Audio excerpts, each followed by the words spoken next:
மர்மமான முறையில் புதைக்கப்பட்ட உடல்கள், அவல நிலையில் மனநலம் பாதித்த நோயாளிகள், பாலியல் தொல்லைகள் என சினிமாவை மிஞ்சும் அளவிற்கு கூடலூரில் இயங்கி வந்த சட்ட விரோத மனநல காப்பகத்தின் மர்ம பின்னணியை விவரிக்கிறது இந்த செய்தி தொகுப்பு. மேலும் அண்மை செய்திகளுக்கு இணைந்திருங்கள் தந்தி தொலைக்காட்சியுடன். நீலகிரி மாவட்டம் கூடலூரை அடுத்துள்ள பந்தலூர் தாலுகாவிற்கு உட்பட்ட குந்தலாடி பகுதியில் அமைந்துள்ளது லவ் ஷேர் மனநல காப்பகம். அக்கம் பக்கத்து கிராமத்தைச் சேர்ந்த மக்கள் சிலர் பண்டிகை அல்லது முக்கிய நாட்களில் இந்த காப்பகத்திற்கு உணவு வழங்குவது உண்டு.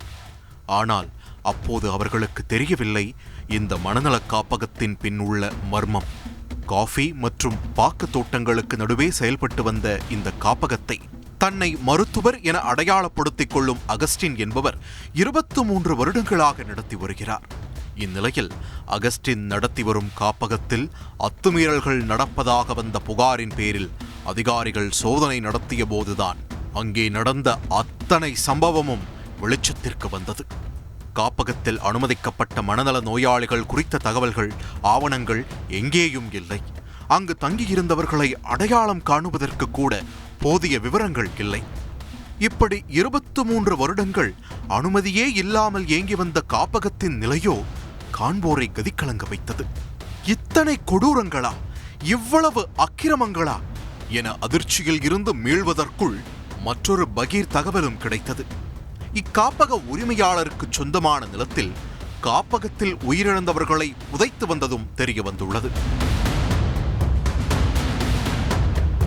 விசாரணையில் ஒவ்வொரு பகீர் தகவல்களும் வெளியாகி கொண்டிருக்க காப்பகத்தில் இருந்த மனநலன் பாதிக்கப்பட்ட 13 பேரை அதிகாரிகள் மீட்டனர். ஆனால் அப்பகுதியைச் சேர்ந்த மக்களோ காப்பகத்தில் இருந்த பல வடமாநிலத்தவர்களை காணவில்லை என்று பரபரப்பை கிளப்புகின்றனர். நார்த் இந்தியன்ஸ் வந்துட்டு அதிகமாக இருந்தாங்க. ஆனால் நேற்று இந்த பிரச்சனை வரையில் வந்துட்டு ஒரே ஒரு நார்த் இந்தியன்ஸ் மாத்திரம்தான் இருந்தாங்க. ஆனால் இங்கே நாங்கள் பார்க்கையில் வந்துட்டு இந்த பக்கத்தில் உள்ளவங்க எல்லாம் சொல்கிறாங்க வந்துட்டு ஏகப்பட்ட பேரை வந்துட்டு இங்கே புதைக்கப்பட்டிருக்குது அப்படின்னு. அவங்கள வந்துட்டு புதைக்கப்பட்டிருக்குதா என்னான்னு வந்துட்டு அதிகாரிகள் வந்துட்டு அது உடனடியாக நடவடிக்கை எடுத்து அவங்க எதனால் புதைக்கப்பட்டாங்க என்னங்கிறது உடனடியாக இந்த மக்களுக்கு வந்துட்டு வெளிச்சத்துக்கு கொண்டு வரணும்.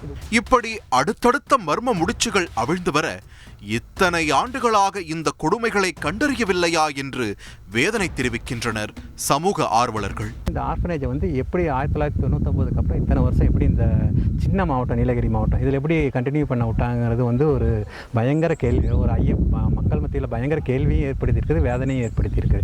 அனுமதி இல்லாமல் இயங்கியது, சுகாதாரமற்ற அறைகள், புதைக்கப்பட்ட உடல்கள் என மர்மம் நிறைந்த காப்பகத்தின் மீது உரிய விசாரணை நடத்தப்பட வேண்டும் என்பது அனைவரின் கோரிக்கையாகவும் உள்ளது. இவ்வளோ அனுமதி இல்லாமல் இத்தனை வருஷமாக நடந்துகிட்ருக்குன்னு உண்மையில் தெரியல.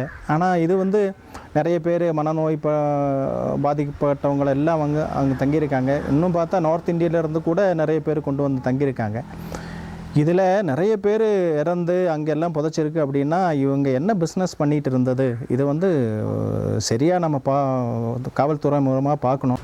இது மட்டுமின்றி 23 வருடங்களில் 500க்கும் மேற்பட்டோர் காப்பகத்தில் தங்க வைக்கப்பட்டதோடு அதில் 100க்கும் மேற்பட்டோர் உயிரிழந்திருக்க கூடும் என கூறப்படுவதால் திகைப்பில் உள்ளனர் அதிகாரிகள்.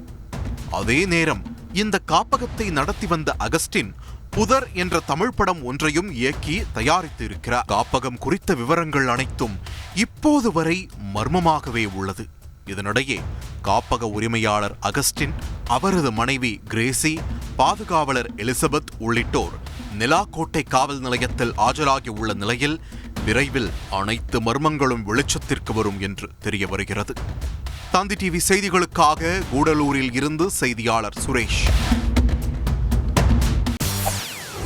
செய்திகளை உடனுக்குடன் தெரிந்து கொள்ள உடனே சப்ஸ்கிரைப் பண்ணுங்க.